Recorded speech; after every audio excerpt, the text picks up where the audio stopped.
Thank you all for your patience. We will begin shortly.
Good morning, and welcome to the 2026 Mayor and Council Inaugural Ceremony. We will call this meeting to order, and the clerk will call the roll. Councilmember-elect Albee. Here. Councilmember-elect Cramerding. Here. Councilmember-elect James. Here. Councilmember-elect Jeffries. Here. Councilmember-elect Johnson. Councilmember-elect Kearney. Here. Councilmember-elect Nolan. Councilmember-elect Owens. Here. Councilmember-elect Walsh. Here. Will you all please stand for a moment of prayer led by Elder Eson Walker of Christ Emmanuel Christian Fellowship, which will be followed by the presentation of colors by the Cincinnati Police Department Honor Guard, the Pledge of Allegiance, and the National Anthem by Walnut Hills High School.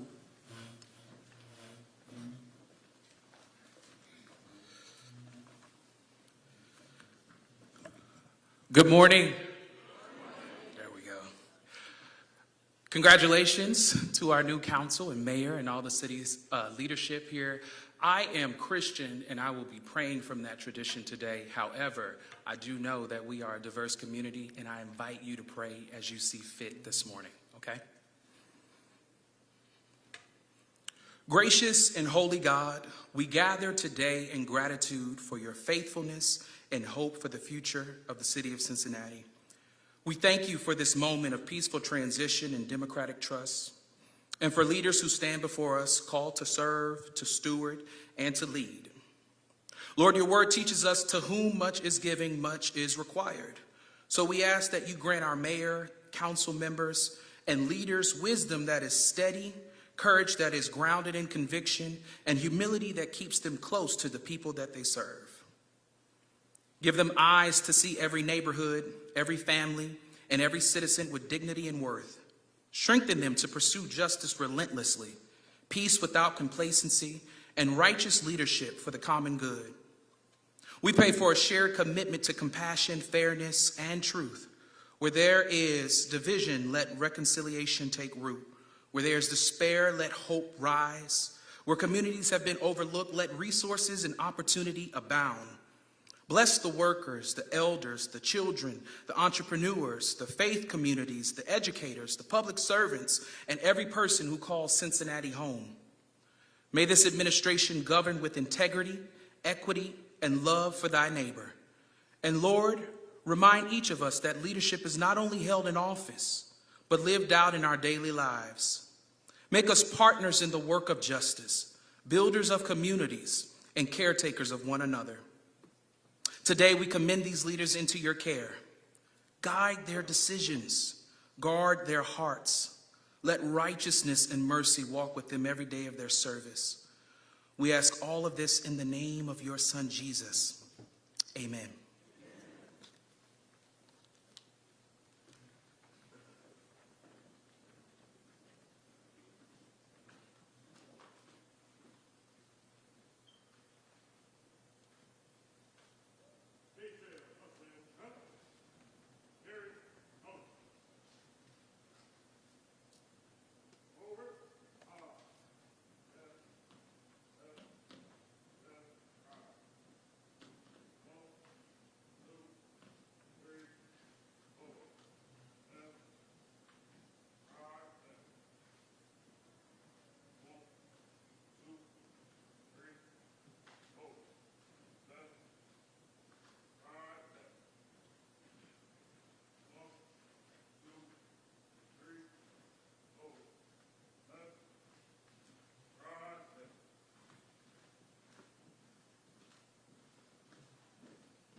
Please be seated.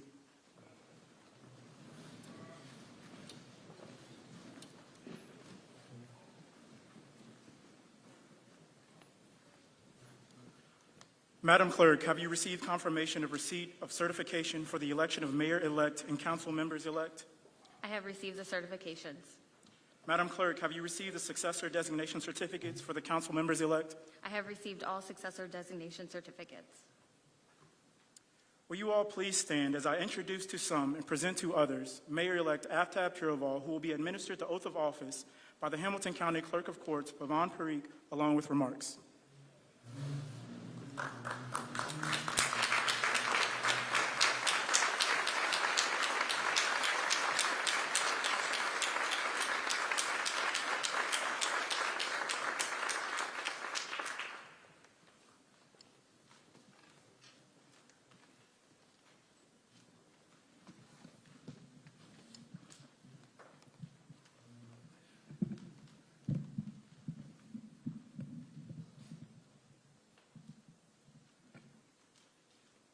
All right, raise your right hand and repeat after me.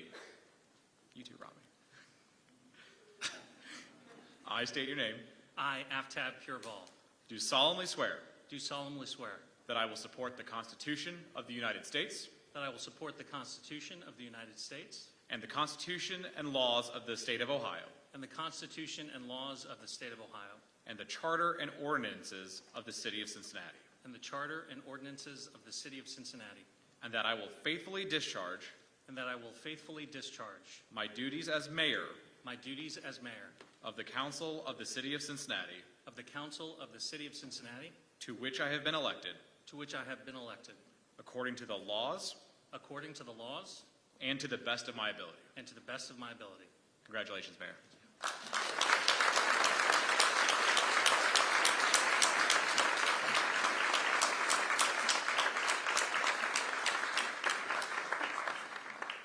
Please be seated.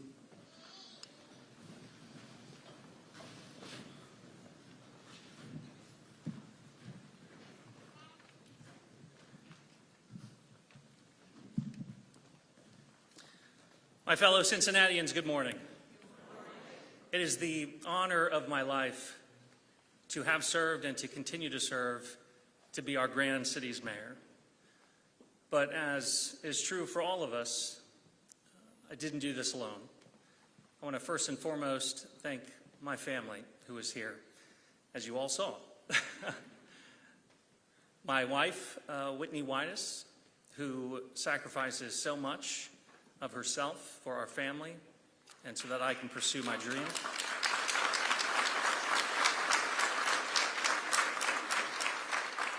To my boys, who are probably too small to understand what's going on. I think they still think I'm Mayor Humdinger. But boys, I love you. I'm so incredibly proud of you, forever, no matter what. And to my mom, who you've heard me talk about a lot, but her strength and courage, her love and support is a big reason why I'm in this position and surrounded by so much love and support in this room. Thank you so much, Mom.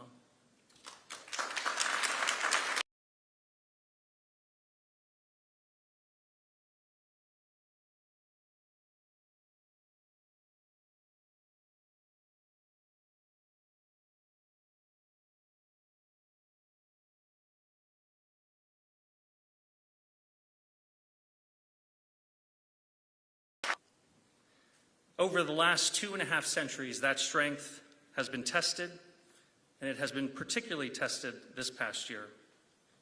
And time again, our city has risen to the challenges and emerged stronger. At the beginning of a new term, in the middle of our time as your mayor, I ask us again to rise.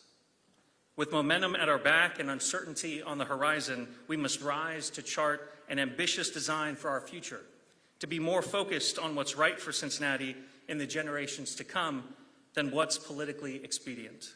We must rise to meet the moment with clear eyes and full hearts. And we must work with urgency because the need is abiding and the time is now.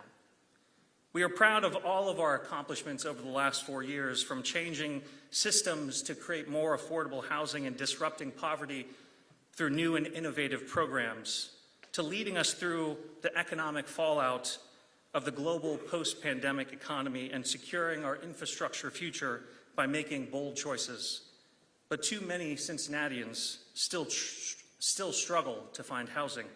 Too many Cincinnatians can no longer afford the middle class. And too many Cincinnatians feel unsafe and uncertain about the future. Now is not the time for complacency. Now is the time to demand more and better. But none of our ideas, none of our plans matter if people don't feel safe.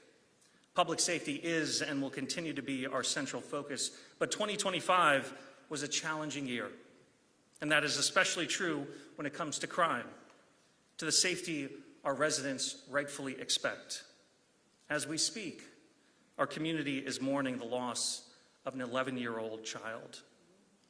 Another one of our children lost to senseless gun violence. It's tragic and unacceptable that so many parents and children second-guess whether they should be able to play in the park or on their doorstep or near their school. It's heartbreaking that too many gun violence victims are children and too many gun violence perpetrators are themselves children. After this year in our city and across our country, our expectations of police strategies, of resources, of partnerships across levels of government have to be as strong as ever. To that end, we will be extending our partnership with the State Highway Patrol to leverage Ohio's support in protecting residents. We will be permanently implementing walking patrols and building on our increased bike patrols. We will invest in technologies like license plate readers and expand our drone program, and we will enforce our downtown curfew on an ongoing basis. And we will meet the urgency of the moment by taking a hard look at our entire system, even beyond the city's direct role, by working with judges and leaders in our justice system to drive more transparency into the process, to ensure all parties have all the actionable information necessary before making decisions to maintain safety in our community. And at the same time, we need to work with the same urgency to disrupt the causes of violence by investing into the programs that have demonstrated real results to mitigate crime, particularly amongst our children. But that alone is not enough. Juvenile gun violence is a crisis, and it must be met with a bold response.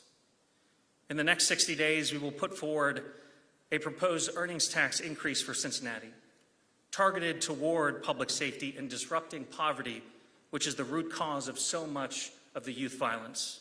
New revenue will allow us to fund and further prioritize public safety investments and support our police and fire in a historic way.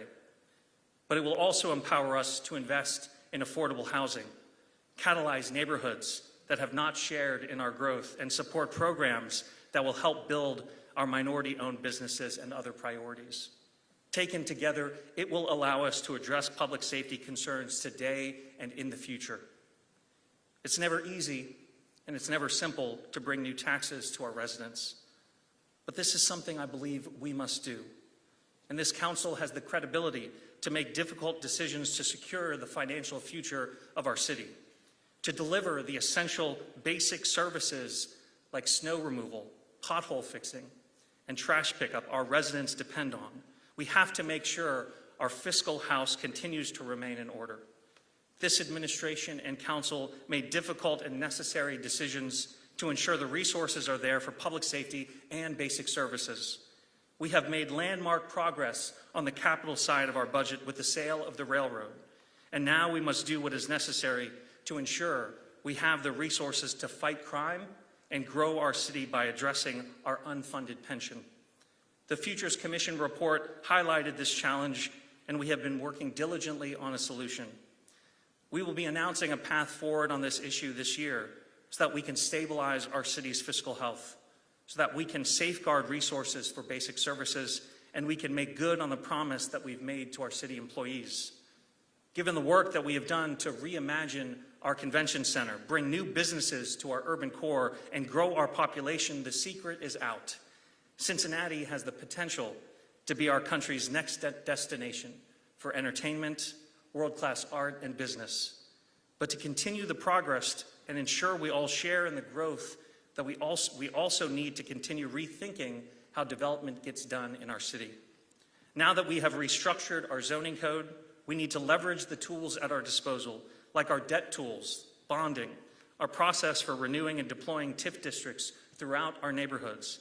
And we need to establish an Office of Strategic Growth that ensures our resources and processes are as efficient and as effective as possible. We have a once-in-a-generation opportunity in front of us to expand the creation of dense, diverse, walkable neighborhoods. Because of bus rapid transit and because of the impact of connected communities, we will now demand innovation and we will take action on these foundations. There have been consistent difficulties in the present tense. Not every decision has been popular, but our support for Metro's transition from a hub and spoke system to a multimodal has the promise of ensuring our system is as efficient, effective, and as safe as possible. And beyond that, the ball is in our court to have conviction and make the most of bus rapid transit. We have the chance to design a network that doesn't sacrifice the public good for complacent concessions.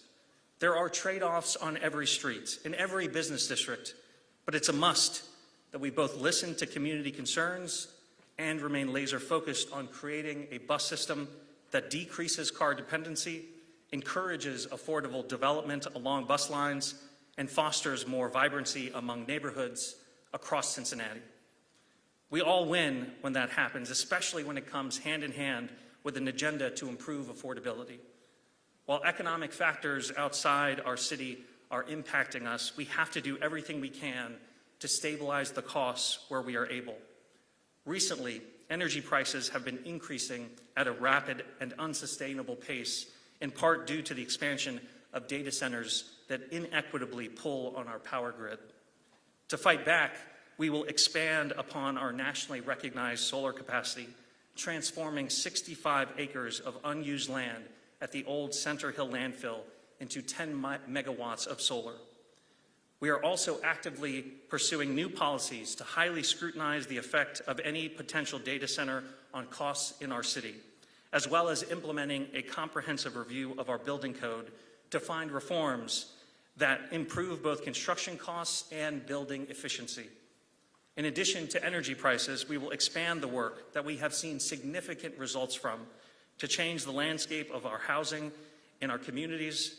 The Affordable Housing Trust Fund has been a success in bringing more quality, affordable homes online for residents at all income levels. There is more to do, particularly for our most vulnerable residents and our homeless residents. And this is a time to lean in on what works and put even more resources behind it. It is an unfortunate reality that our circumstances as a community, at least in part, depend on forces beyond Cincinnati. That is true for our job market, for our housing and growth, and for safety and quality of life for many of our most vulnerable neighbors. But that is not an excuse to do nothing. Given the chaos and dysfunction at the federal level, it's never been more important to fight for our values and protect our neighbors. I have said my piece about where we need to go from today, where I will work to help us go in the term ahead. But I'd like to close by re-emphasizing that diversity, equity, inclusion, and protecting civil rights are bedrock principles, not just for my administration, but for our entire community. From the very beginning, Cincinnati has been buoyed by diversity, equity, and inclusion. These values are how we succeed. They are how we grow and grow in a way that brings everyone to the table. And there is nothing that will take our values away from us. As part of our proposed earnings tax increase, I will be calling for an increase in revenue which will support the growth and success of minority-owned businesses that have driven prosperity across our neighborhoods. We are not going to back off an inch from our inclusion goals and policies. No, we will push further. As threats continue from the Trump administration to our immigrant and refugee communities, we will do everything in our power to protect them and support the organizations giving them critical aid. Immigration is not just, in my view, the right thing to do. It is critical to our continued growth for our economy. Our population is growing, and that is a wonderful thing. But when you look at the data, it's immigration that is leading that growth. Immigration that is bringing the best and brightest from across the world to come to Cincinnati and contribute to our community. We have to do everything we can to continue to be a welcoming city for all. While we continue to comply with the law, while we prioritize public safety over all else, we cannot cooperate in unlawful and unconstitutional actions that target peaceful members of our community just for the sake of cruelty. And as misguided federal policies seek to dismantle our healthcare systems for the most vulnerable, the folks on Medicaid who often show up at our city health clinics, we will seek every tool we have to make sure care gets to those who need it most. I talked about this during our first term's final State of the City just a couple months ago. But our time here is limited.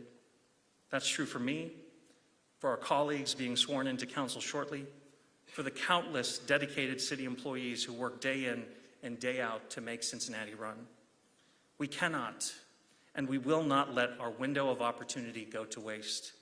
We must stay full steam ahead on our shared vision, doing what we are able to while we are able. We must balance today's needs with the needs of those who come after us. And by the time we leave our roles, we will be confident that we left Cincinnati in a better place than we found it. This is our charge, this is our mission, and we will accomplish it together. Thank you.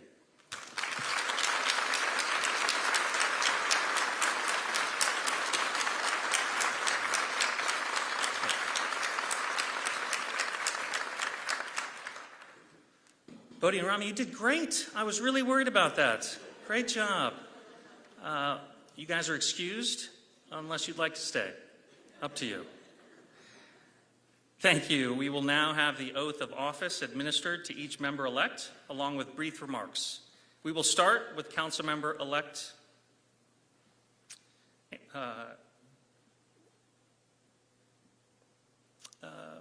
Mr. Clerk, may I ask a point of order? Shall we? Understood. We will now start with Councilmember-elect Anna Albee, who will have her mother, Joy Albee, administer her oath of office.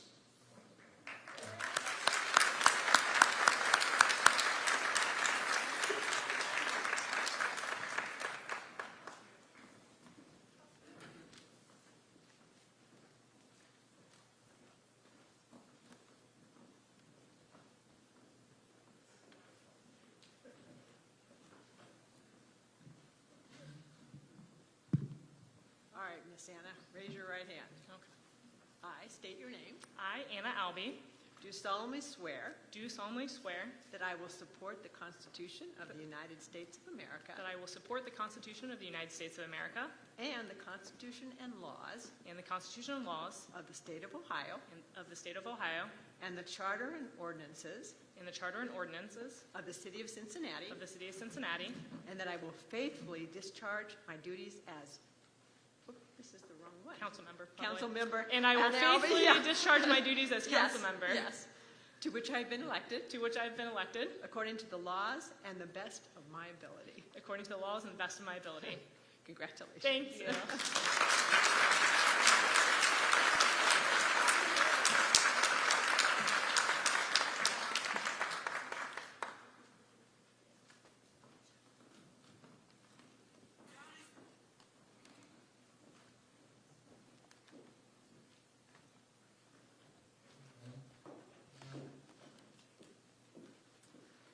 Thing about a double A name, you typically go first. Well, thank you everyone for being here today. I am truly honored to have my family swear me in for my second term on Cincinnati City Council. Today and the next 2 years are truly a gift, and I promise to never take this opportunity or your faith in me for granted. But I can't stand here today and ignore the fact that our 2023 election happened in the shadow of an 11-year-old being shot and killed in the West End. And here we are for the inauguration of the 2026 election in the shadow of an 11-year-old being shot and killed in the West End.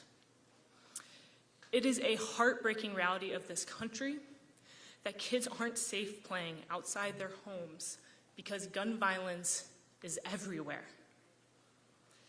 This is not a uniquely Cincinnati problem. This is an American problem, but is one made far worse by the fact that we are suffering at the hands of an extremist state government that continues to pass some of the most dangerous gun laws in the nation, while literally making it impossible and illegal for us to pass gun regulations of any kind at the local level.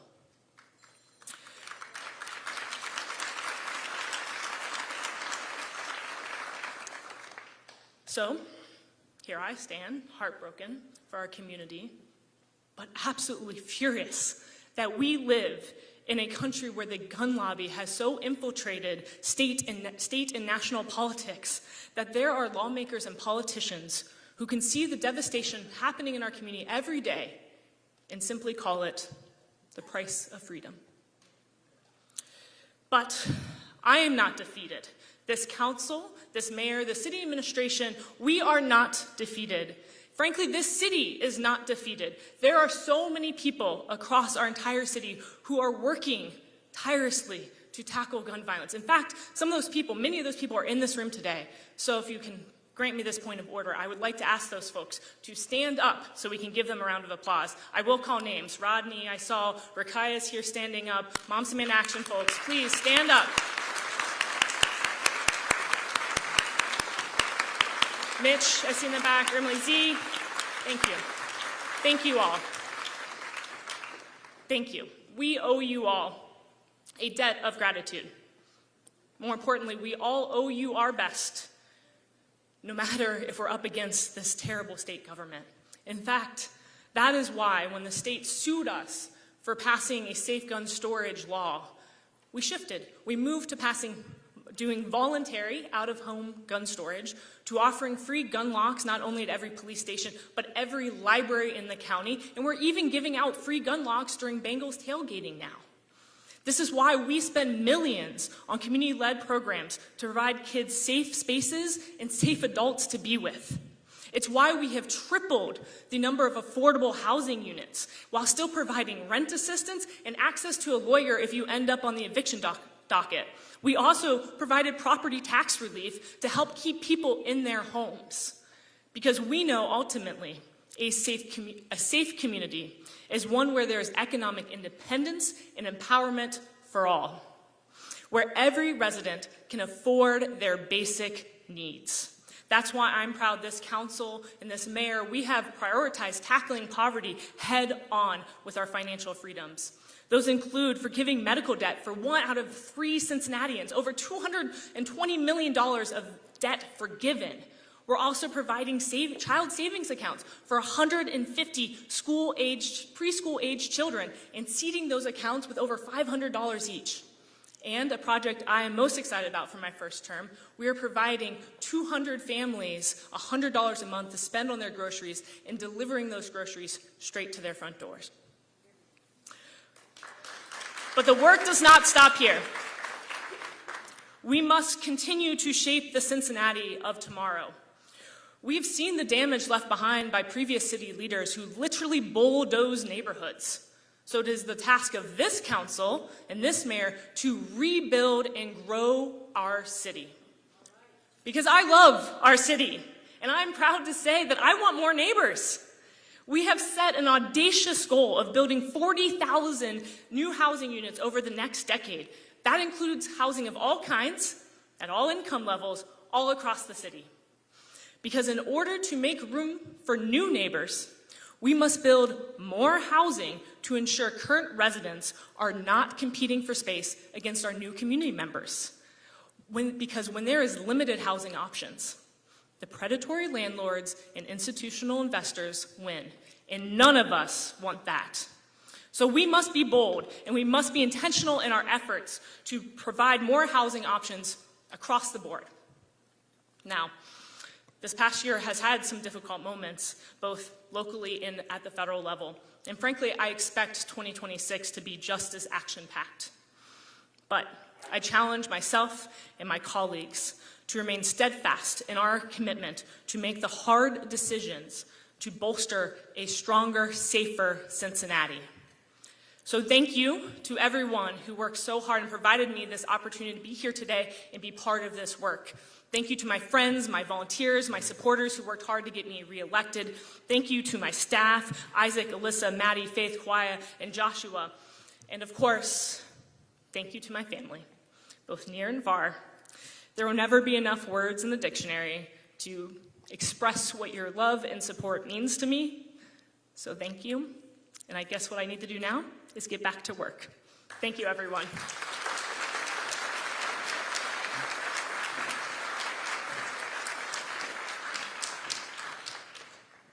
Thank you. We will now have Councilmember-elect Jeff Cramerding come forward. He will have the oath of office administered by Brendan Cull.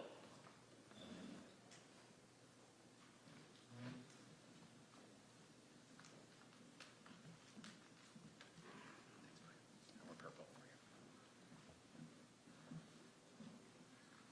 All right, ready? I am ready. I state your name. I, Jeff Cramerding, Do solemnly swear do solemnly swear that I will support the Constitution of the United States of America that I will support the Constitution of the United States of America and the Constitution and laws of the State of Ohio and the Constitution and laws of the State of Ohio and the Charter and ordinances of the City of Cincinnati, and the Charter and ordinances of the City of Cincinnati, and that I will faithfully discharge my duties and that I will faithfully discharge my duties as a member of the Council of the City of Cincinnati, as a member of the Council of the City of Cincinnati, to which I have been elected to which I have been elected according to the laws and to the best of my ability. according to the laws and the best of my ability. Congratulations. Great. Thank you.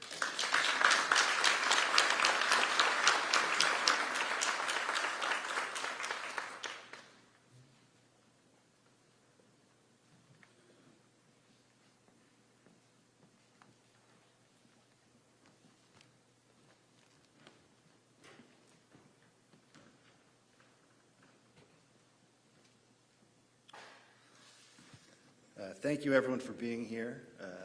Thank you to Brendan Cull for swearing me in. You know, Brendan is now the president of the Chamber of Commerce, but we, in many ways, began our political endeavors together. We were both council aides at City Hall. Brendan was always what we call a first-floor guy at City Hall, meaning he worked in the mayor's office. I've always been a third-floor guy at the council level. But it's always been great working with Brendan, and I'm honored that he could swear me in today. My speech will be brief. I think the brevity of my comments is part of my trademark, but I don't want to let the brevity take away from the honor that is this office. And I want everyone to know that every time I walk into council chambers, it's the greatest honor of my life. And I never lose that focus. I think about so many great council members and mayors that went before us and the legacy and the history that they've built. So I sincerely appreciate it. I want to thank the mayor for his friendship and leadership. I want everyone to know that every time I walk in his office, I know that our conversation is going to be about what's in the best interest of the citizens and city of Cincinnati. Yeah, you can clap. I want to thank my colleagues. A point that I think is important is that we, even though we are all from the same party, do disagree. And we disagree vehemently because we're so passionate. But we come back together. We disagree civilly. And we come back together and work for the best interest of the city of Cincinnati. So I think that gets lost in people, even though that people have advocated for civility on city council, don't understand that there is that tension, but we can disagree and we keep coming back to our big themes that join us together and drive the Cincinnati forward. So thank you, my colleagues. I have, of course, I need to thank the council aides who are here near the front. As I said, I was a council aide, so we all appreciate your work, especially when we mess up our schedules, when we triple book, when we're lost, and then we get frustrated with you when it's usually our fault. So thank you for your work in making this happen. As always, thank you to the 6,000 plus employees of the city of Cincinnati. Whatever we accomplish is on your shoulders. So thank you to the firefighters, the police officers, the public safety workers, law, human resources, everybody in between.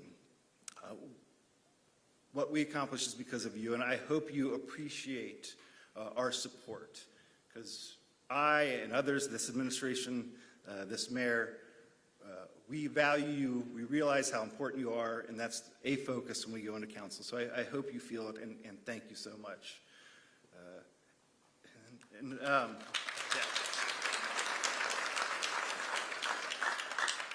And finally, thank you to everyone in the audience. As I look out, I see civic leaders and labor leaders and party activists. You don't have to do that. When you are out working on your cause or working to make the city better, we realize that, you're giving up time with your family. You're giving up your leisure pursuits. You don't have to do that, but it's citizens like you, citizens like those in this audience that make Cincinnati great. So thank you for your work. I look forward to working with you, and I will do my best. Thank you.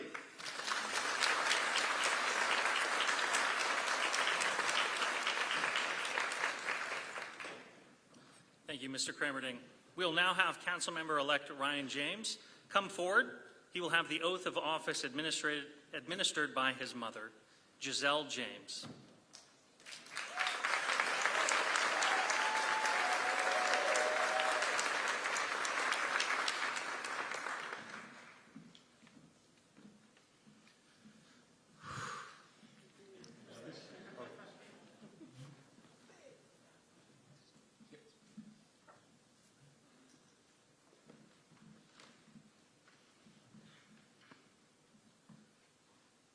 I, state your name, do solemnly swear that I will support the Constitution of the United States of America I, Ryan James, do solemnly swear to support the Constitution of the United States of America and the Constitution and laws of the state of Ohio and the Charter and ordinances of the city of Cincinnati. to the Constitution. Can you repeat that? Sure. And the Constitution and laws of the state of Ohio. And the Constitution and laws of the state of Ohio. And the Charter and ordinances of the city of Cincinnati. And the Charter and ordinances of the city of Cincinnati. And that I will faithfully discharge my duties as a member of this council of the city of Cincinnati. I will faithfully discharge my duties as a member of this council of the city of Cincinnati, To which I have been appointed according to the laws. in which I have been appointed according to the laws And to the best of my ability. and to the best of my ability.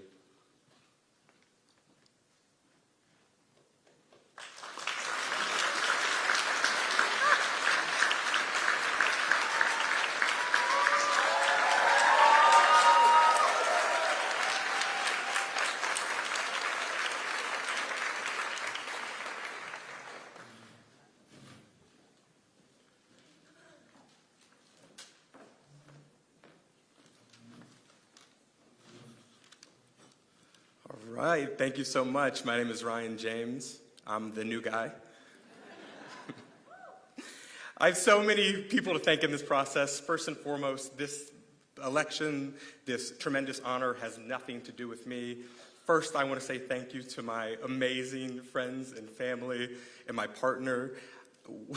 When I asked you all to go on this journey with me, and I promised you that it would be an easy ride, I was wrong.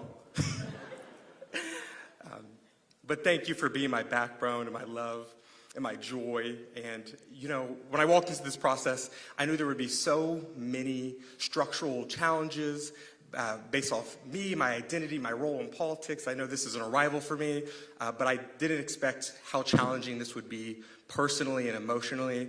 So to my loved ones, thank you so much for not only being my backbone, but many times my therapist over the last year. It was much, much needed, and thank you today. And just real quick, a round of applause to my mom, Giselle James.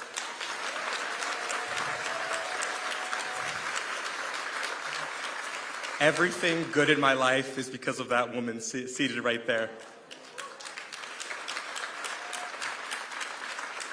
Thank you to my volunteers. We were 24 strong. All of the young people, all of the people who came in this, to me as a part of this process. This was, this campaign was, I knew as a 29-year-old coming from nonprofit, the way that we win this thing was not going to be a bankroll.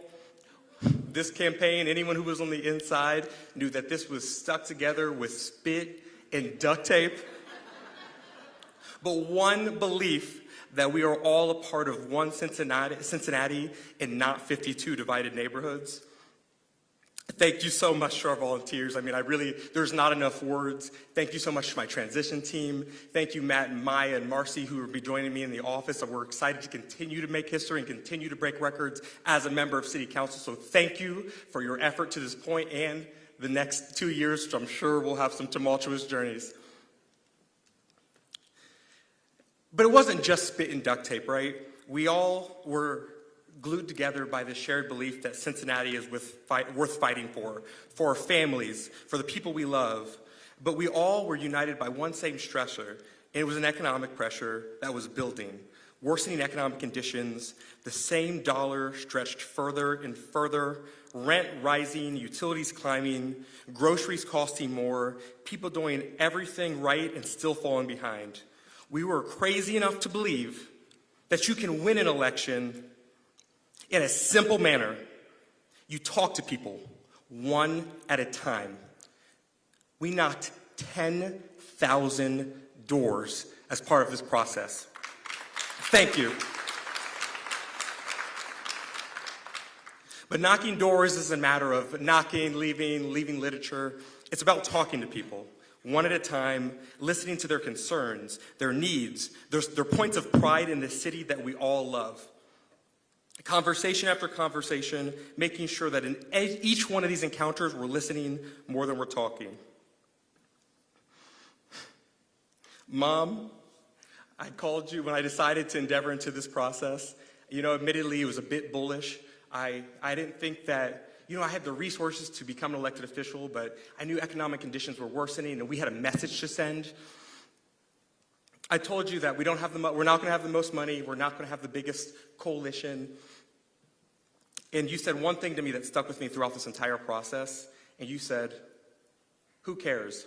Why not you?" Thank you.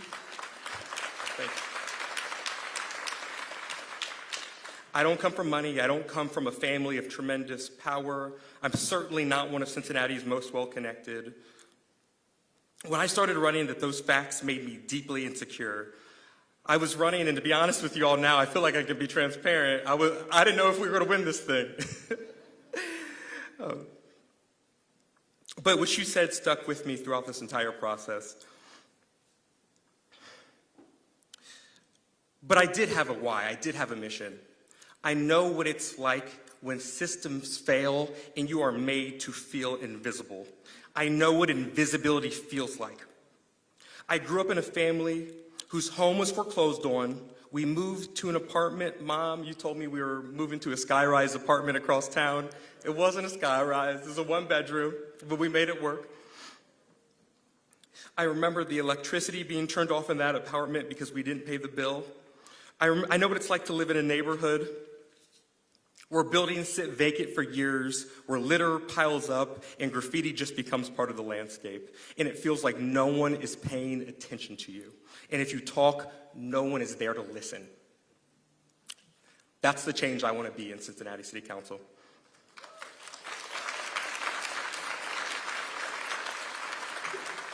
One of the toughest lessons I had to learn as a child is the people who hold communities together are often the ones who feel the most unseen. The nurse, the teacher, the pipe fitter, the small business owner, the single mom doing everything she can to keep things afloat. Despite how it can feel, we are the many and not the few. The best stories, in my opinion, have plot twists. My favorite roads have curves, and at this moment is a turning point in Cincinnati. Despite how things feel, we have the audacity to believe in a brighter tomorrow. I believe deeply in our right not just to survive, but to thrive in the city, and the how is so clear. We must fight to lower bills that families face every month, from housing to utilities, transportation, childcare. And we must fight equally as hard for opportunity, better jobs, stronger pathways to work, a city that rewards effort, stability, and dignity. So today, thank you for your applause, but I have an ask of you. If I can, I'd love to ask you for your trust. I'd love to ask you for your patience. And I dare to ask you for your hope for a brighter tomorrow. Thank you so much.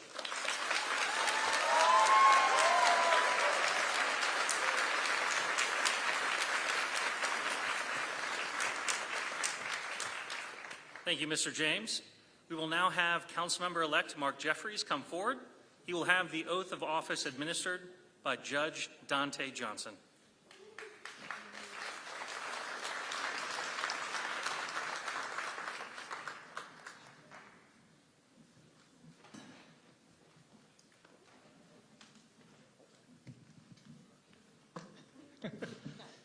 Mark, you've been a great councilman, but you're an even better person.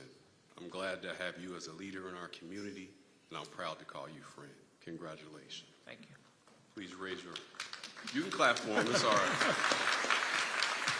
Don't get choked up on me. All right.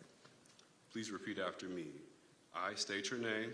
I, Mark Jeffries, Do solemnly swear or affirm do solemnly swear or affirm that I will support the Constitution that I will support the Constitution of the United States of America of the United States of America and the Constitution and the Constitution and the laws of the state of Ohio and the laws of the state of Ohio and the charter and ordinances and the charter and ordinances of the city of Cincinnati, of the city of Cincinnati, and that I will faithfully discharge and that I will faithfully discharge my duties as a member of the council of the city of Cincinnati, my duties as a member of the council of the city of Cincinnati, to which I have been elected to which I have been elected according to the laws according to the laws and to the best of my ability. and to the best of my ability. Congratulations, sir.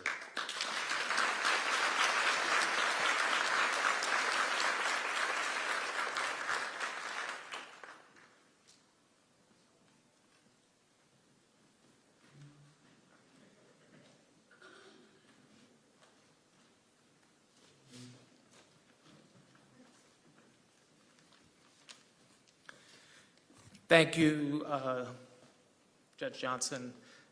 Similar story to Councilman Crammerding. We were on the campaign trail in 2001, so we kind of got our start similarly, and I really appreciate your friendship and your leadership on the bench as well. Also want to thank my family, my wife Pamela. Only one of our 4 kids was here today. The others are off in college or elsewhere, but they're here in spirit. Also want to thank my staff, Zoe and Atticus. As Councilman Cramperding mentioned, they're the real engines behind everything at City Hall. And thank all the administration and my colleagues as well for all of your support.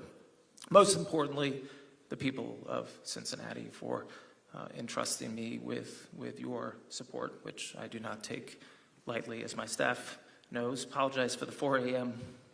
Emails that I have, but working for the city is truly an honor.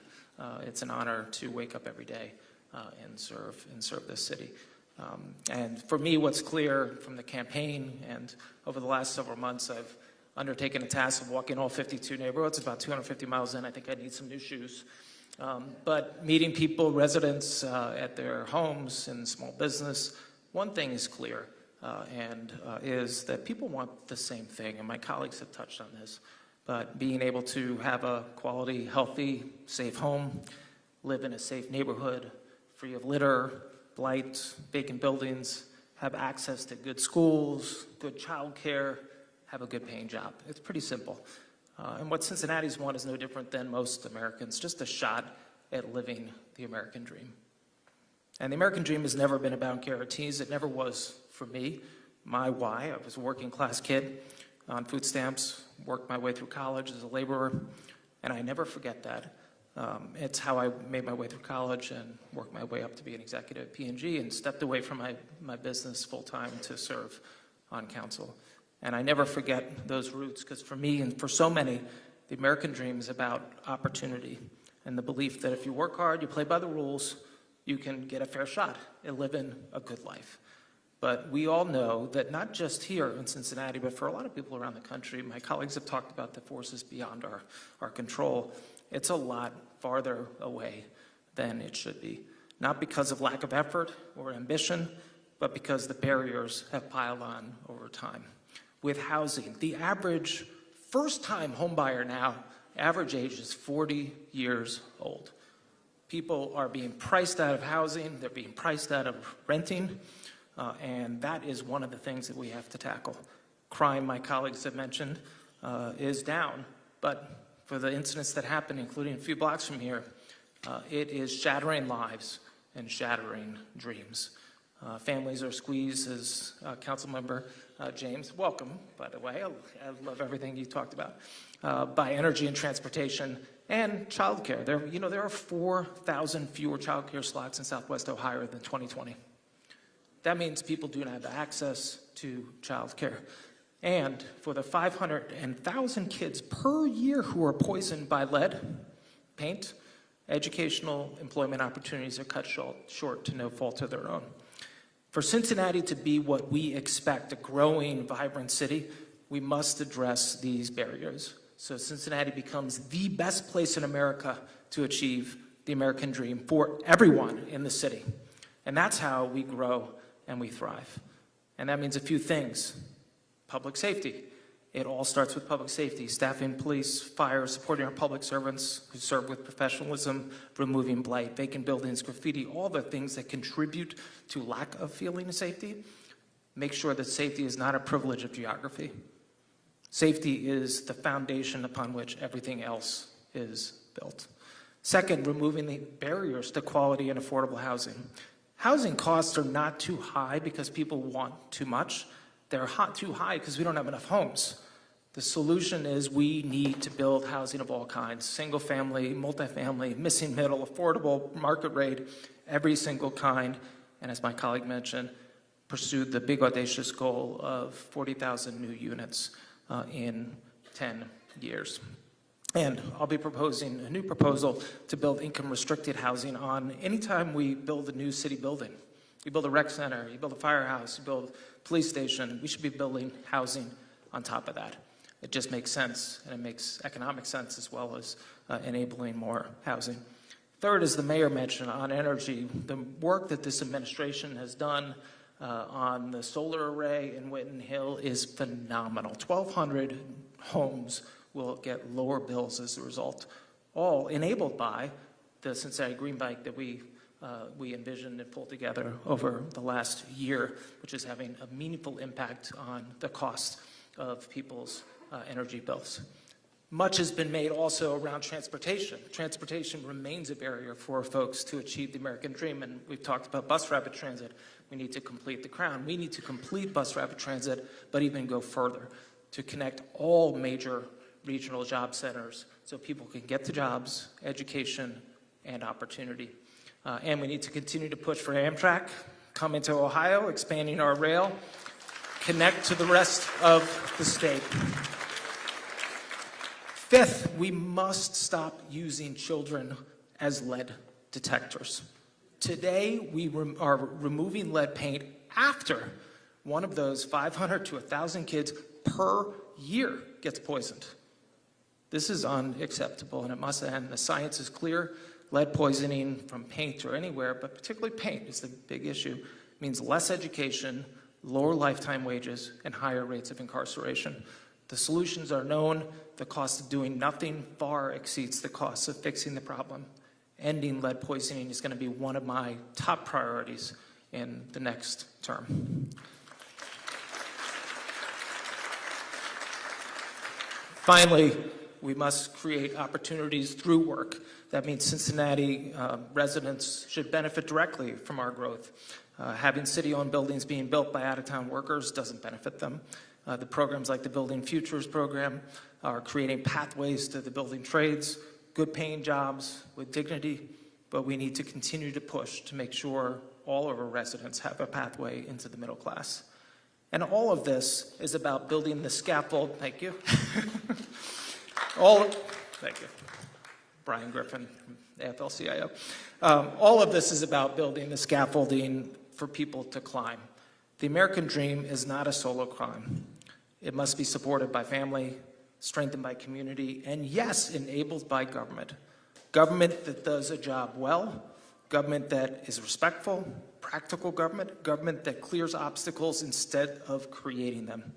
When our neighbors are safe, housing affordable, energy cheaper, transportation accessible, homes healthy, and jobs attainable, we're not handing anything out. We're building the conditions where effort is rewarded and dreams have room to grow. We built big things here in Cincinnati. We're the home of P&G, Kroger, Fifth Third, MedPace, companies that built something from nothing. We're a city of builders, and now we need to focus our efforts on building the scaffolding to make the American dream possible for everyone here in this city. The future of our city depends on making that a reality. Thank you again for everyone, for all of your confidence in me, and thank you to my colleagues and the mayor for your continued leadership.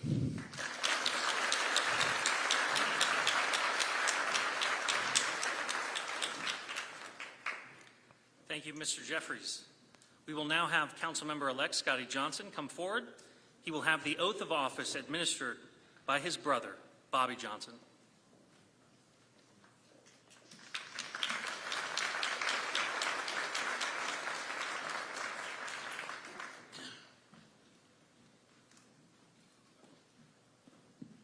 Get the family up here.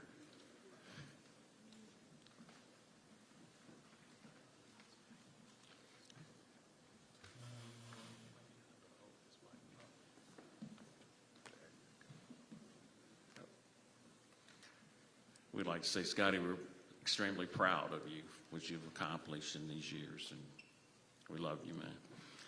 Repeat after me. I, Scotty Johnson, do solemnly affirm I do affirm that I will support the Constitution of the United States I will support the Constitution of the United States of America and the Constitution and laws of the State of Ohio the Constitution and laws of the State of Ohio and the Charter and ordinance of the City of Cincinnati, and the Charter and ordinances of the City of Cincinnati, and that I will faithfully discharge my duties as a member of this Council of the City of Cincinnati. Slow down. I'm sorry. Slow down. Okay, go start again. I'm not that smart, so. I'm sorry, I apologize. That I will faithfully discharge my duties I will faithfully discharge my duties as a member of the Council of the City of Cincinnati, as a member of the Council of the City of Cincinnati, to which I have been elected for which I have been elected according to the laws and the best of my ability. and the best of my ability. Right. Thank you.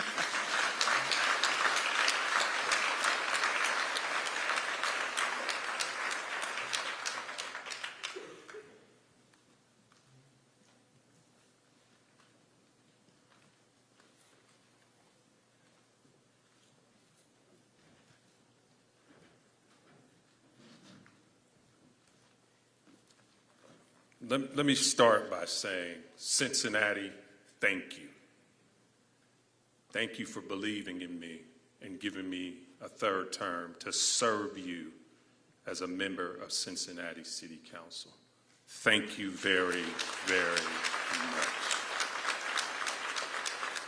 I do not take for granted the trust that you have shown me, and I take it to heart and take it very seriously. To be blessed to be in this position, to be a legislator and a decision maker in the city of Cincinnati. I will always keep people over politics, because without you, there is no city of Cincinnati. So thank you once again. Thank you very, very much. Let me say this very quickly to you that still have your mother and father. Cherish it. Cherish it. My dad swore me in the first time here, and he has now transitioned and moved on to glory. So I say to you, please treasure family. Bobby, Michael, Julie, Jeffrey, Rhonda, Julia, Leah. Who else is here? Debbie, Deborah, Taylor. Thank you, thank you, thank you. As I see Xavier, thank you, thank you. Juanita, thank you, thank you, thank you very much. I love you all, and I could not do this without you. Thank you very much, family.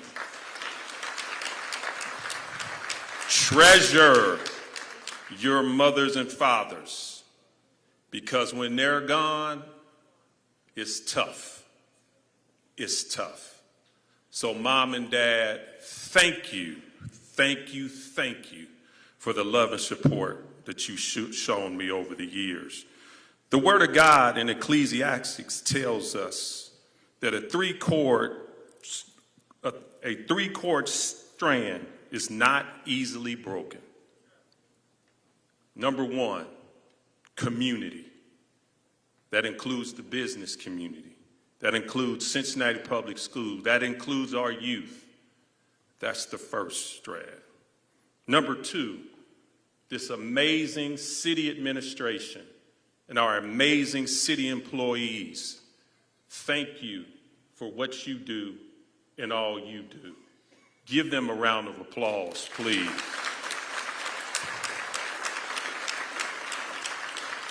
And number three, it's us, council, and you, Mr. Mayor. That strand, that cord needs collaboration, and we must pay it attention. So we make sure that we include everybody that comes here to Cincinnati to work, live, and play. We can no longer act like it's working. We're on the right track in Cincinnati. I will not take that back despite the voices from the outside, despite the national garbage that tried to come here last summer.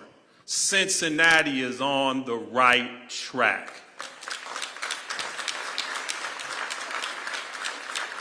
And it's not because I've been graced to sit as one of the 9 CEOs of this city. It's because of the amazing citizens of Cincinnati.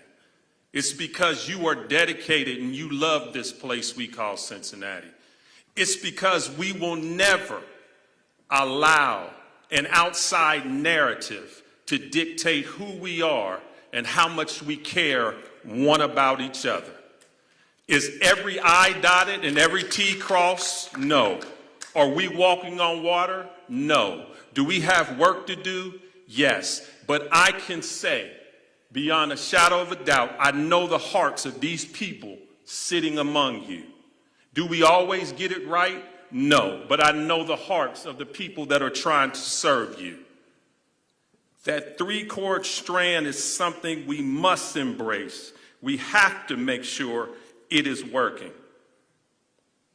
In Romans, the Word of God tells me, if God be for us, who can stand against us, Cincinnati? Who can stand against us?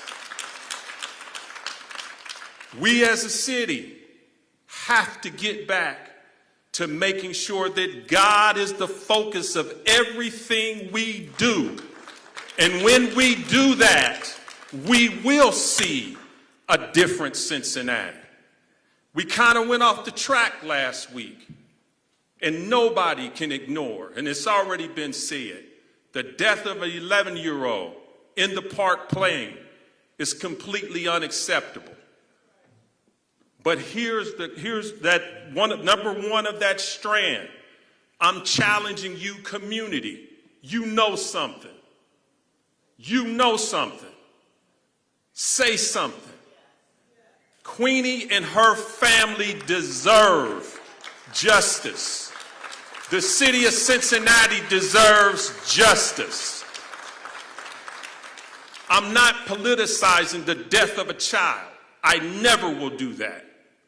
But we have to make sure we're not back here in a year or two talking about the same thing, another death of a child in the city of Cincinnati.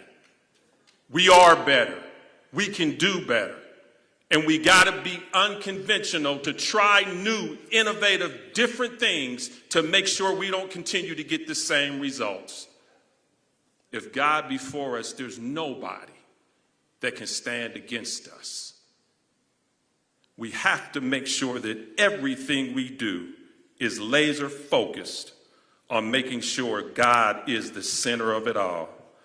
I'm unapologetic about who I serve and who I trust in. I don't trust in man. I believe that we've got good people at the helm. I believe we got good people that have great intentions.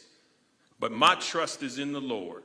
And I would not stand before you not trusting in the Lord to make sure Cincinnati becomes that city that we have the potential to be.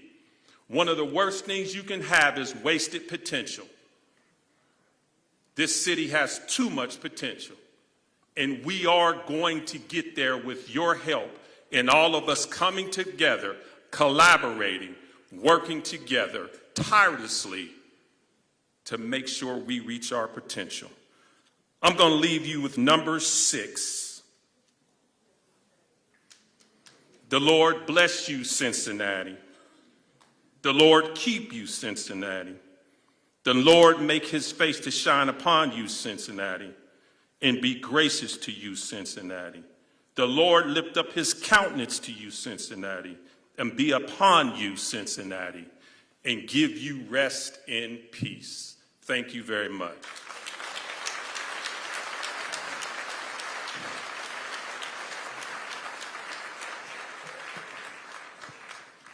Thank you, Mr. Johnson. We will now have Councilmember-elect Jan Michelle Lemon Kearney come forward, and she will have the oath of office administered by her husband, former Ohio Senate Minority Leader, Eric H. Kearney.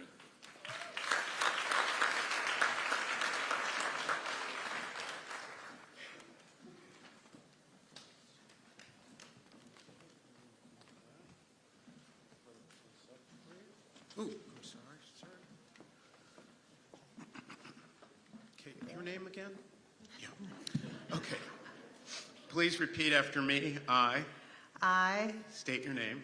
Jan Michelle Lemon Kearney, Do solemnly swear or affirm do solemnly swear that I will support the Constitution of the United States of America that I will support the Constitution of the United States of America and the Constitution and laws of the State of Ohio and the Constitution and laws of the State of Ohio and the Charter and ordinances of the City of Cincinnati, and the Charter and ordinances of the City of Cincinnati, and that I will faithfully discharge and that I will faithfully discharge my duties as a member of the Council of the City of Cincinnati, my duties as a member of the Council of the City of Cincinnati, to which I have been elected to which I have been elected according to the laws and to the best of my ability. according to the laws and the best of my ability. Congratulations. Thank you.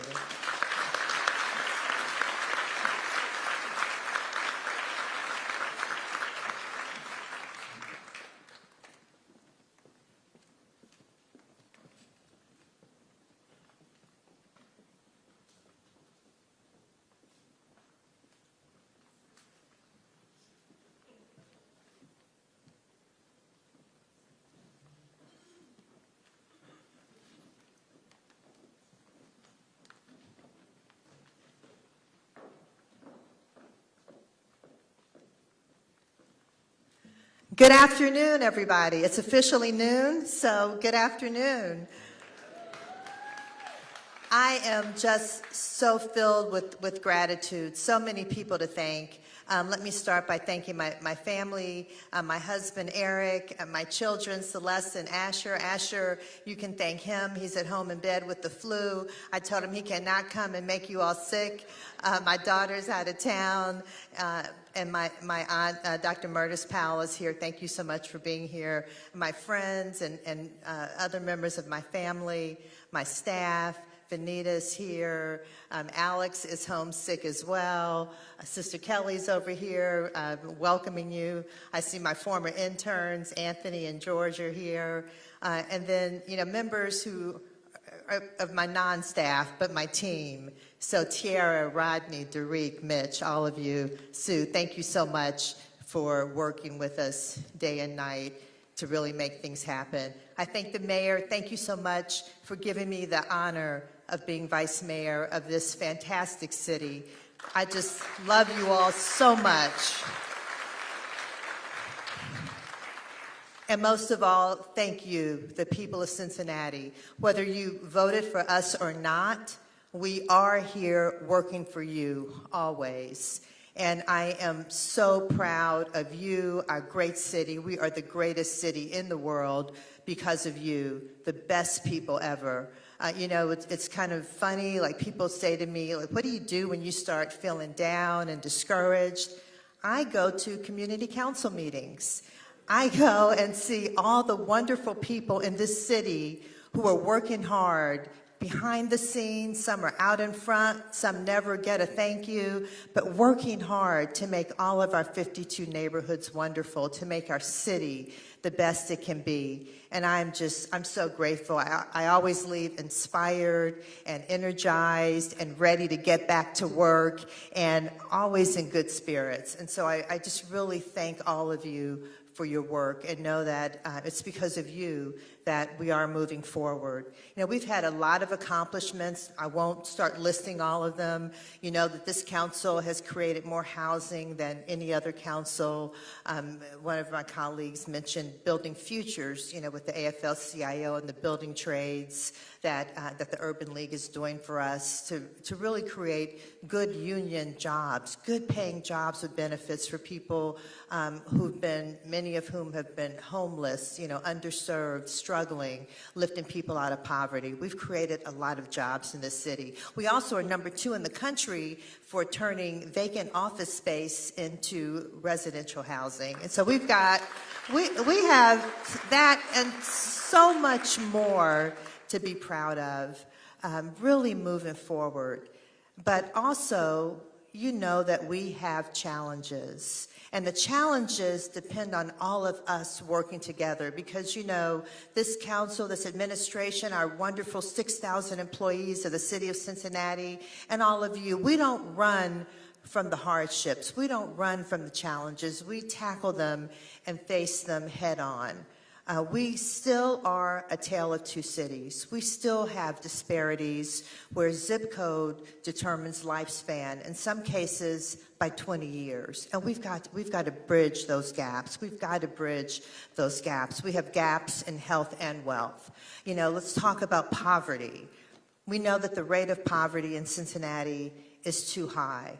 And so we're going to continue to push and push even more forcefully for workforce development, to support our small businesses, to get them to grow, to get more small businesses. That's a way up out of poverty.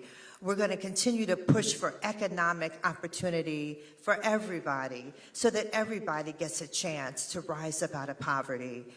It's our commitment. We've this year opened this is 26, so in 25, we opened the Office of Opportunity in City Hall. And I'm really thankful for the leadership of Councilmember Scotty Johnson and our director who's here, Tiffany Brown, and our administration. Thank you so much, and the mayor for making that happen. The first task was to push forward the mayor's financial freedom blueprint. And it's amazing, but thanks to that financial freedom blueprint, medical debt for more than 100,000 people in Cincinnati, that's a third of our population, that medical debt was erased so that they can have a fresh start.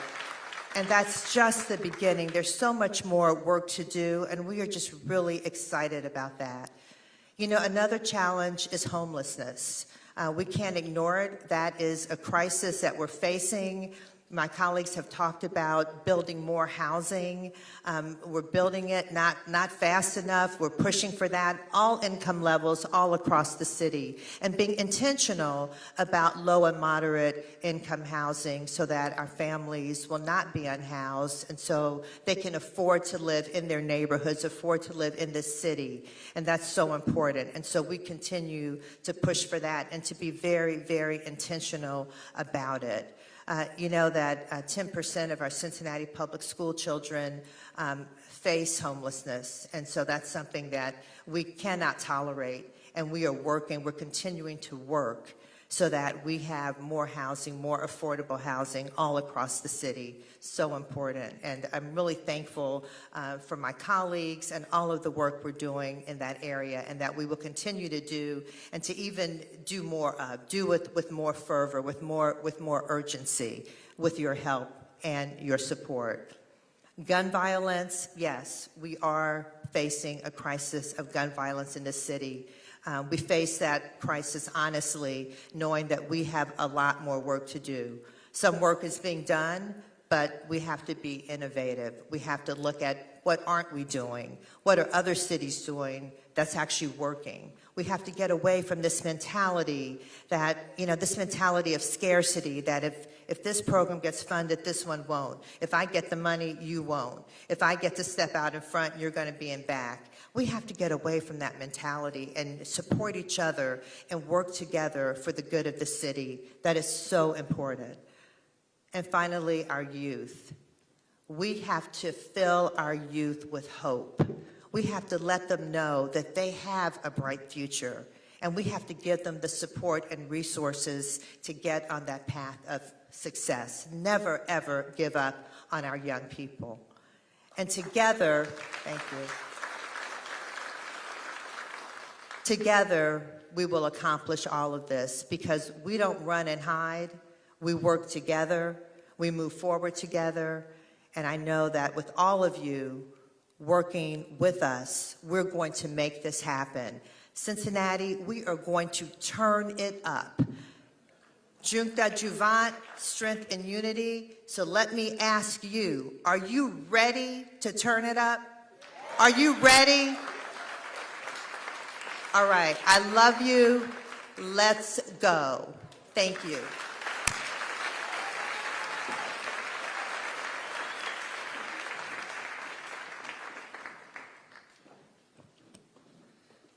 Thank you, Ms. Lemon-Kearney. We will now have Councilmember-elect Evan Nolan come forward.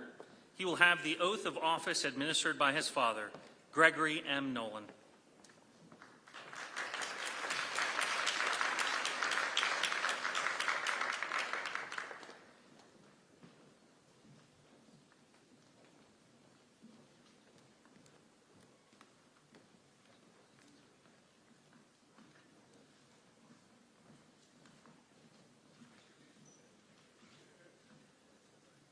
You got a grip, Lila? Son, repeat after me. I, Evan Nolan, do solemnly swear do solemnly swear that I will support the Constitution of the United States that I will support the Constitution of the United States and the Constitution and laws of the State of Ohio and the Constitution and laws of the State of Ohio and the Charter and ordinances of the City of Cincinnati, and the Charter and ordinances of the City of Cincinnati, and that I will faithfully discharge my duties and that I will faithfully discharge my duties as a member of council of the City of Cincinnati, as a member of council of the City of Cincinnati, to which I've been elected to which I have been elected according to the laws and the best of my ability. according to the laws and the best of my ability. I love you, son.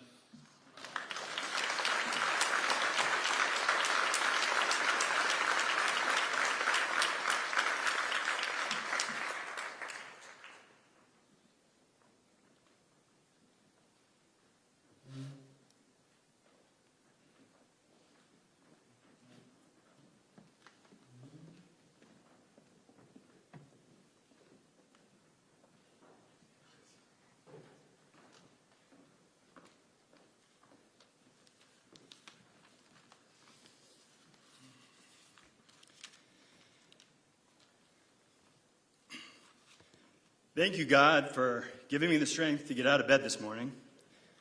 I also want to thank God for giving you all the strength to get out of bed this morning. That's not true for everyone who would like to be here. We should all be grateful for what God has given us. This is a day the Lord has made. Let us rejoice and be glad in it.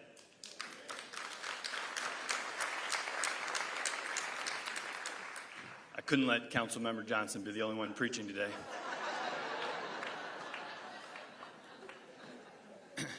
This is a beautiful day for lots of reasons.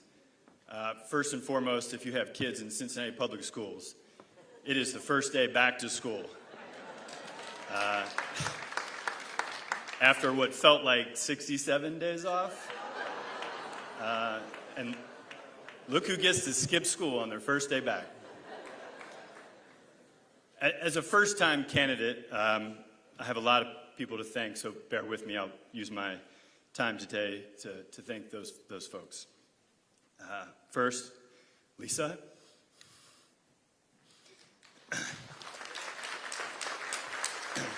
I fully realize that campaign trail can be full of things most people don't want to do. I happen to love those things more than most, but I understand the toll that it takes on spouses and families. I can't thank you enough for your love and your support, and for whatever reason, managing the first crazy months of my campaign. Thank you. I love you. Grace, you have been such an inspiration. You kept me going when the days got long. You knocked more doors than anyone on my campaign. And you never complained about knocking doors. We both know that you have plenty of feedback for us. Lila, thank you for being so tough, bringing so much joy every day, and keeping us grounded. Mom and Dad, thank you for everything you've done for me, all the sacrifices that you have made, all the opportunities that you have given me. Thank you, Dad. You have been preaching racial equity before that phrase became common parlance. I've learned a lot from you. You have spent my entire life telling people all about me, and I had to run for office to make that not so weird. To my best friend, Tony, thank you for a lifetime of spirited political debate, and thank you for being all in from day one. I also want to thank my staff.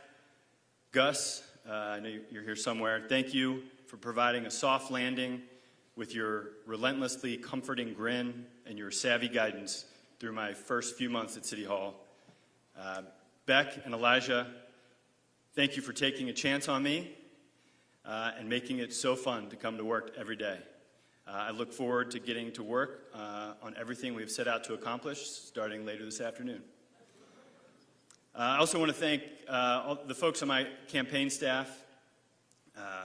Dominique, thank you for your calm, steady leadership and managing the campaign, the exact type of campaign I wanted to run. Thank you. A lot of people contributed to that campaign, just to name a few. Ava, Catherine, Grace, Colin, Megan, Eddie, Chris, and Mike, thank you for believing in me and sticking with me. I want to thank my closest advisors, Mark Janke, Nan Whaley, Patrick Reagan, Cam Hardy, and Luke Blocher. I want to thank my spiritual advisors.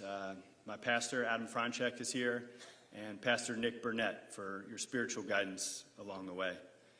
To everyone that supported me, organized labor, environmental activists, housing advocates, thank you for your support and for lifting up the most important issues that we face as a city. Because you run for office, because you put yourself out there, there are a lot of people, without hearing a word you've said, who will turn their back on you and will say things about you without ever getting to know you. But there are some people who will listen. They will take the time to get to know someone, and for whatever reason,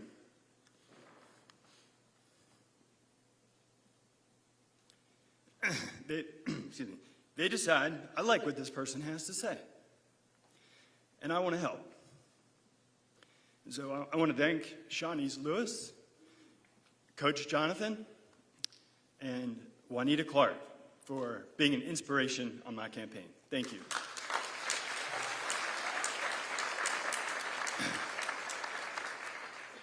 I want to thank everyone that ran for office, that ran for city council. The campaign trail was crowded and at times hot. I want to thank everyone who got in the race. You helped bring the most important issues into focus, and you helped us sharpen our policy positions and offer the voters a real choice.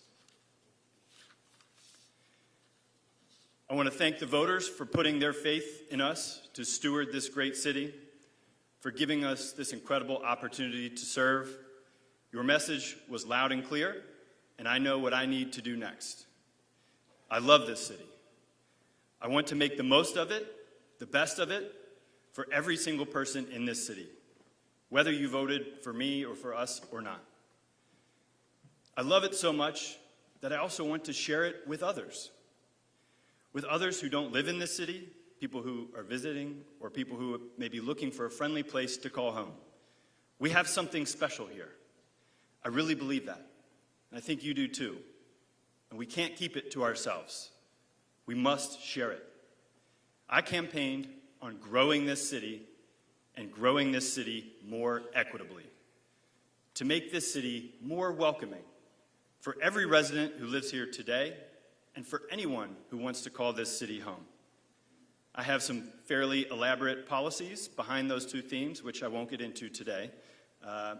Many of our colleagues have covered those issues, and I look forward to working with them on those. And I have some exciting things I've been working on that you'll hear more from soon, with more exciting things to come. Finally, I want to thank my colleagues and their teams, their staff, their campaign staff, and their city hall staff. It feels good to be part of a team, especially a winning team, like when my high school basketball team beat Mayor Aftab's team on the way to a state championship. I didn't play in that game like he did, as he'll remind you, but I was part of the team.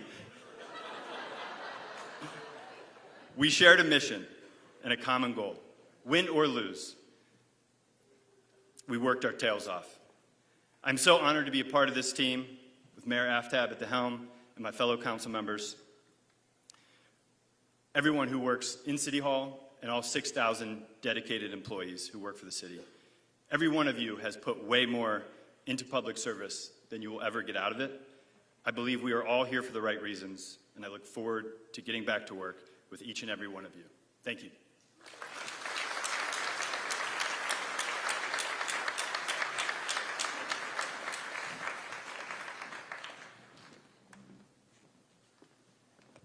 Okay, thanks for that, Mr. Nolan. We will now have Councilmember-elect Mika Owens come forward. She will have the oath of office administered by Judge Richard Moore.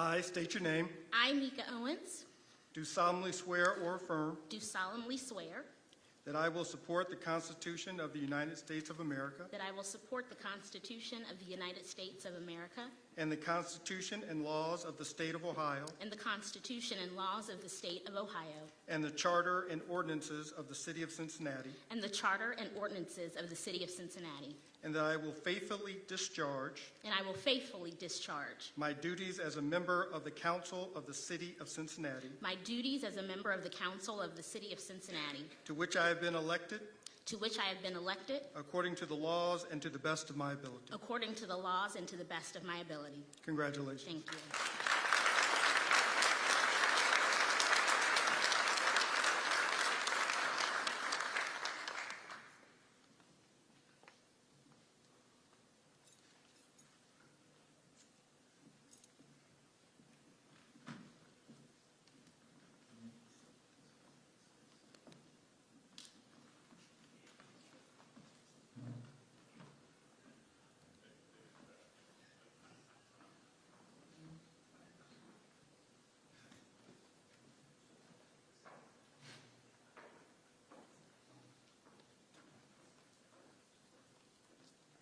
Greetings, Cincinnati.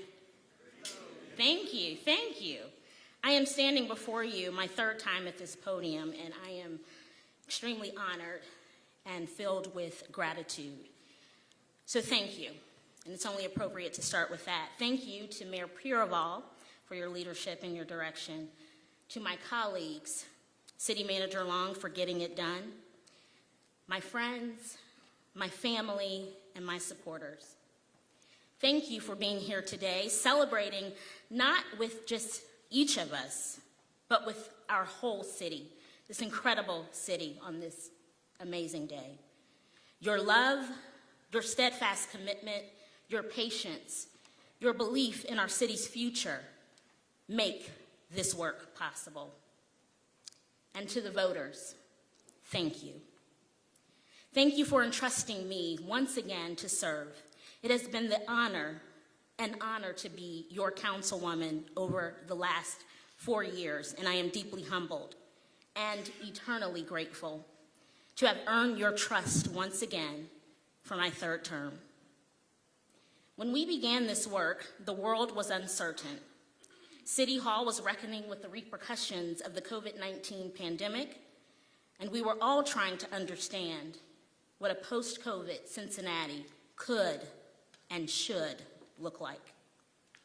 Today, we can point directly to the actions of our council and say we met the moment. From passing key incentive packages that unlocked office to residential conversions, that increased our housing stock, to updating the Green Cincinnati Plan, to enacting some of the strongest tenant protections in the state of Ohio, we showed up for Cincinnati.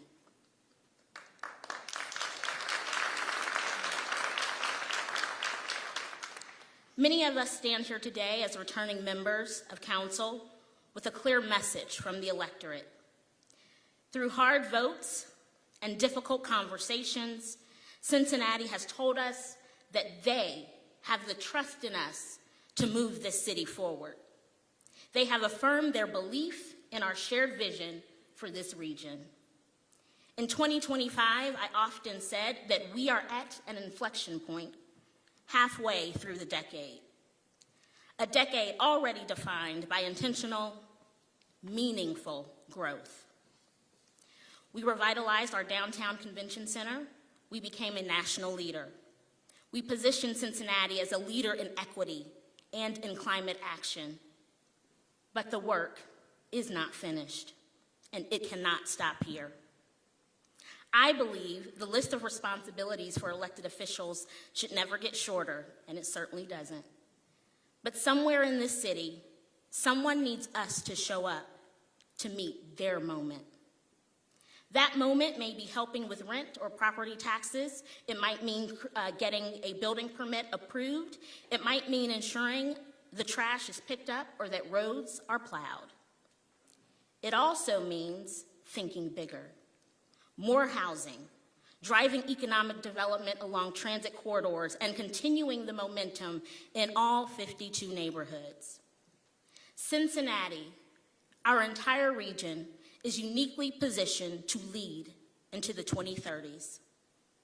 In the year ahead, we will work alongside our colleagues at Hamilton County to advance and update the plan for the banks, finishing the work that began nearly 3 decades ago. We will bring a new bridge across the Ohio River, and because of the advocacy led by this city and our community partners, we have nearly 11 acres of land reclaimed for downtown revitalization and expansion.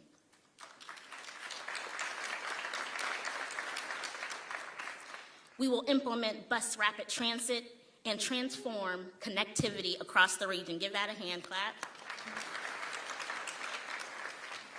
And at the heart of it all is the city of Cincinnati, founded over 200 years ago by people who saw what I do, the promise of possibility in our city.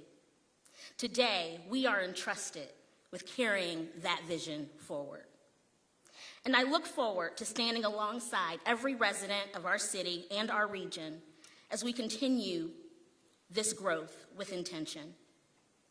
Not every decision will be easy, Not every day will be smooth, but I promise you this.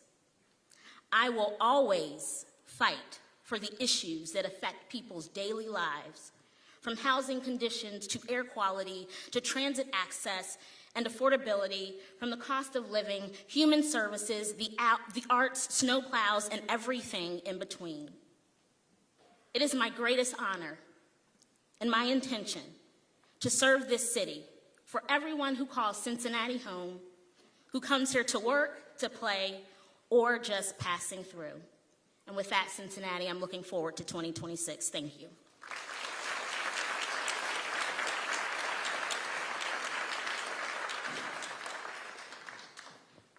Thank you, Ms. Owens. And finally, we will now have Councilmember-elect Seth Walsh come forward. He will have the oath of office administered by Judge Jody Lubers.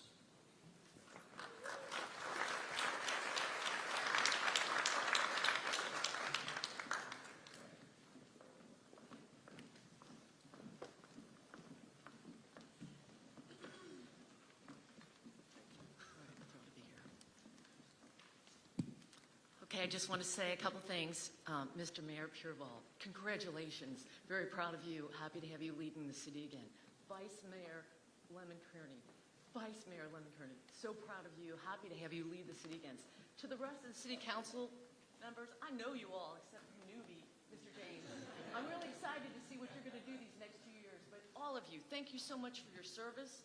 Thank you so much for your service. Keep doing the great work. The city of Cincinnati has spoken. And they want you all, and they need you all, so keep it up. All right. So, Councilman Welsh, it is my privilege and honor to be here. You know what they say about who they save for last? But I got to do this 2 years ago, and it was a privilege to swear you in then, but it's even more meaningful now because in these 2 years, the people of Cincinnati have seen what you've done, how hard you worked, and they trust you, they believe in you, and they voted you in again. And that's the greatest honor, and that's why this is even more meaningful. Keep up the good work. Okay, let's do this. You ready? I, Seth Walsh, I, Seth Walsh, do solemnly swear that I will uphold I will uphold the Constitution of the United States of America the Constitution of the United States of America and the Constitution and laws and the Constitution and laws of the State of Ohio of the State of Ohio and the Charter and the ordinances and the Charter and the ordinances of the City of Cincinnati, of the City of Cincinnati, and I will discharge my duties and I will discharge my duties honestly, faithfully, impartially, as member of the Council of the City of Cincinnati, as member of the Council of the City of Cincinnati, which I have just been reelected to, of which I have just been reelected to, according to the laws and to the best of my skill and ability. to the best of my skill and ability. Congratulations. Thank you.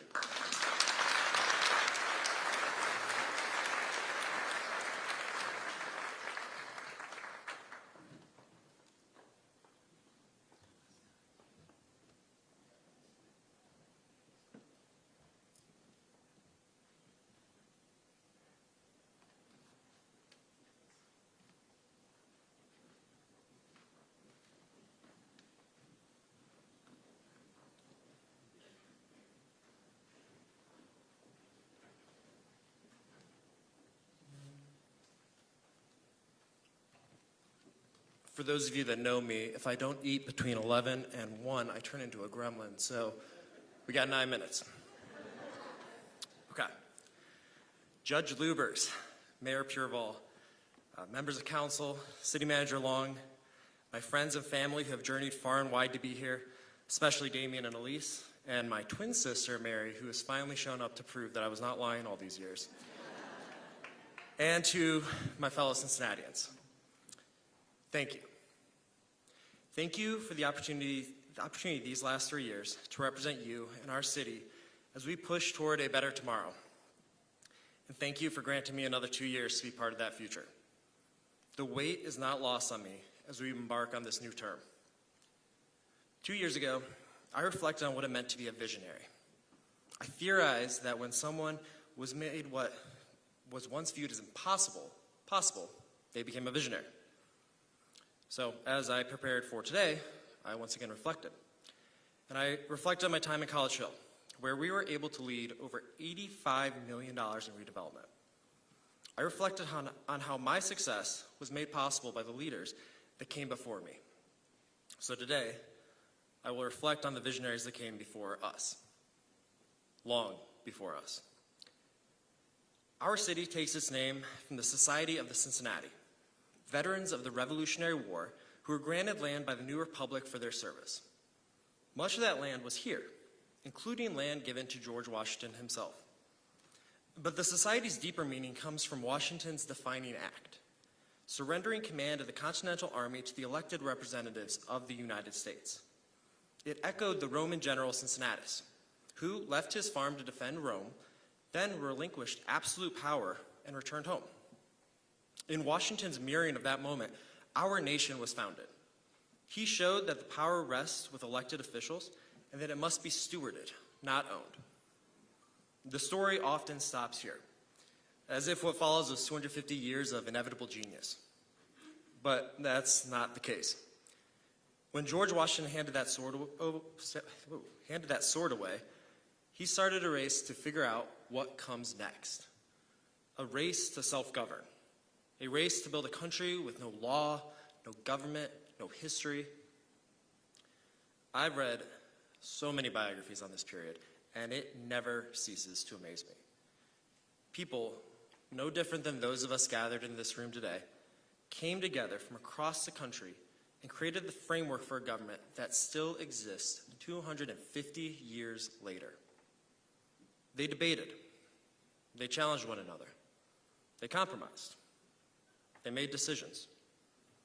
We hail them as heroes. They viewed themselves as the common man.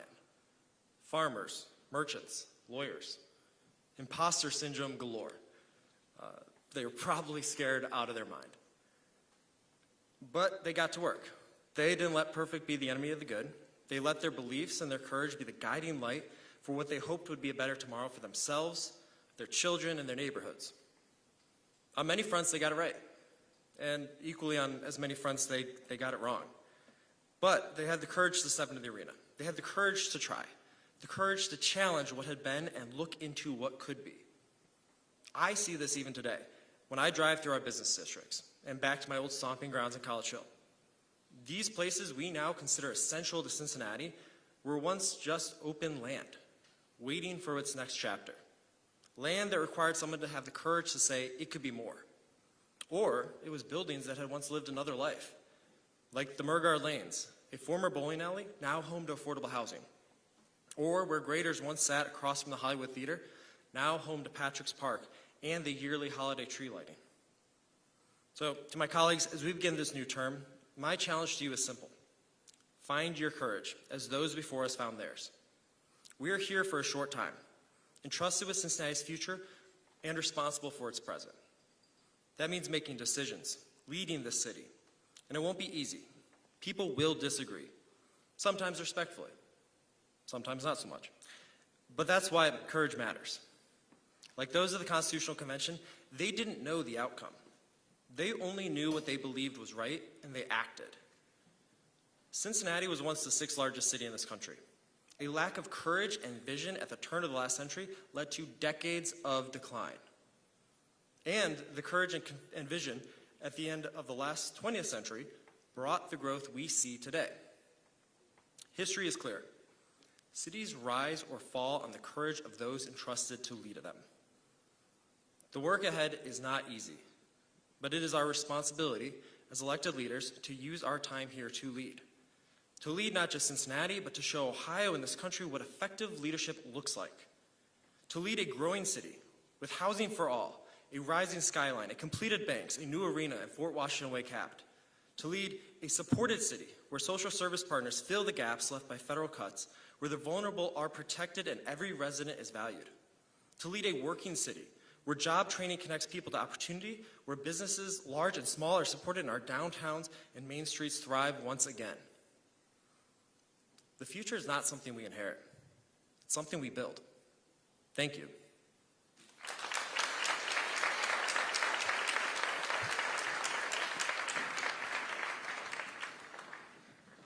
Thank you, Mr. Walsh. Pursuant to the Charter of the City of Cincinnati, Article 3, Section 3, I have appointed Jan Michelle Lemon Kearney as Vice Mayor for the 2026 council term.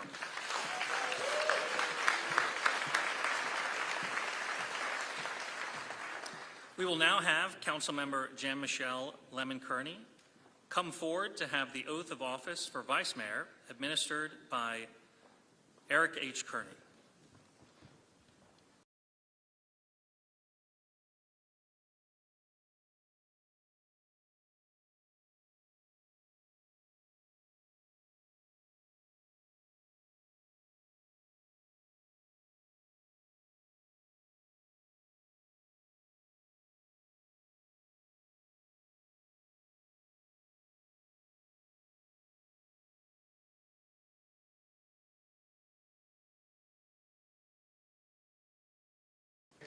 and the Constitution and laws of the State of Ohio, and the Constitution and laws of the State of Ohio, and the Charter and ordinances of the City of Cincinnati, and the Charter and ordinances of the City of Cincinnati, and that I will faithfully discharge and that I will faithfully discharge my duties as Vice Mayor of the Council of the City of Cincinnati, my duties as Vice Mayor of the Council of the City of Cincinnati, to which I have been elected to which I have been elected according to the laws and to the best of my ability. according to the laws and to the best of my ability. Congratulations. Thank you.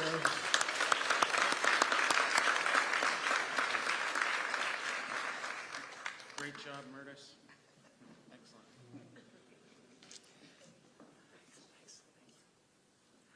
Thank you, Vice Mayor. We have a motion before us submitted by Vice Mayor Kearney. Item number 4, motion that Councilmember Scotty Johnson be elected as President Pro Tem for the 2026 council term. Roll call on adoption of the motion, please.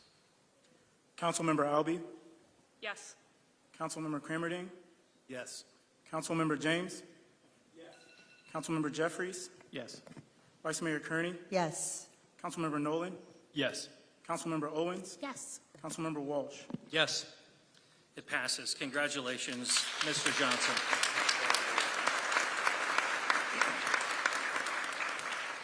We will now have President Pro Tem Johnson come forward to have the oath of office for President Pro Tem administered by his brother, Bobby Johnson.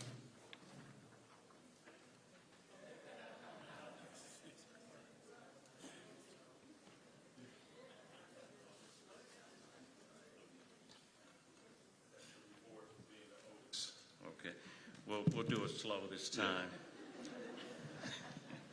Repeat after me. I, Scotty Johnson, Solemnly swear I do affirm that I will support the Constitution of the United States that I will support the Constitution of the United States of America of America and the Constitution and laws of the State of Ohio and the Constitution and laws of the State of Ohio and the Charter and ordinance of the City of Cincinnati, and the Charter and ordinances of the City of Cincinnati, and that I will faithfully discharge my duties that I will faithfully discharge my duties as President as President Pro Tempore of the Council Pro Temp of the Council of the City of Cincinnati, of the City of Cincinnati, to which I have been appointed to which I have been appointed according to the laws according to the laws and to the best of my ability. to the best of my ability. I think I was supposed to do that. I do, though. Congratulations.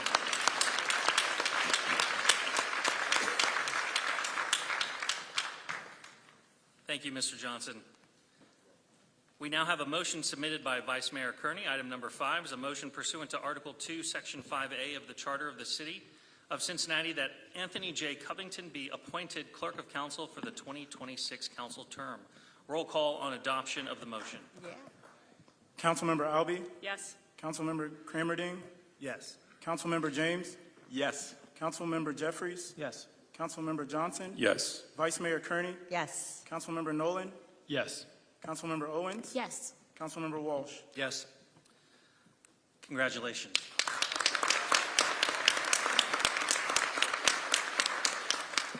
We will have the clerk come forward to have the oath of office administered by Solicitor Emily Smart Warner.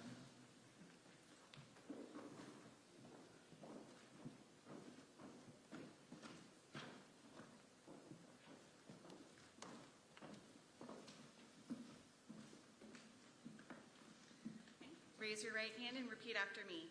I state your name. I, Anthony J. Covington, Do solemnly swear or affirm do solemnly swear that I will support the Constitution of the United States of America, that I will support the Constitution of the United States of America, the Constitution and laws of the State of Ohio, the Constitution and laws of the State of Ohio, and the Charter and ordinances of the City of Cincinnati, and the Charter and ordinances of the City of Cincinnati, and that I will faithfully discharge my duties that I will faithfully discharge my duties as Clerk of Council of the City of Cincinnati, as Clerk of Council of the City of Cincinnati, to which I have been appointed, to which I have been appointed, according to the law according to the law and to the best of my ability. and to the best of my ability. Congratulations.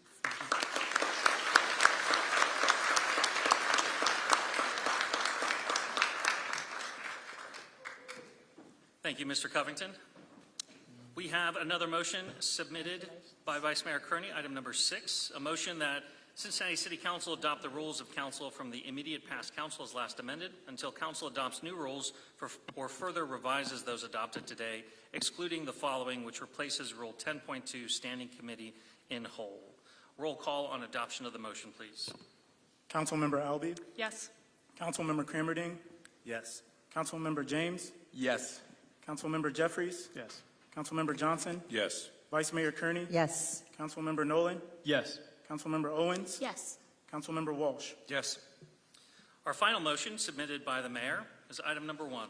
Motion that the following council members be appointed to the committees listed below for the 2026 to 2028 term of Cincinnati City Council, and that such committees convene on the days and times indicated. Roll call on adoption of the motion, please. Councilmember Albee, Yes. Councilmember Crammerding, Yes. Councilmember James, Yes. Councilmember Jeffries, Yes. Councilmember Johnson, Yes. Vice Mayor Kearney, Yes. Councilmember Nolan, Yes. Councilmember Owens, Yes. Councilmember Walsh. Yes.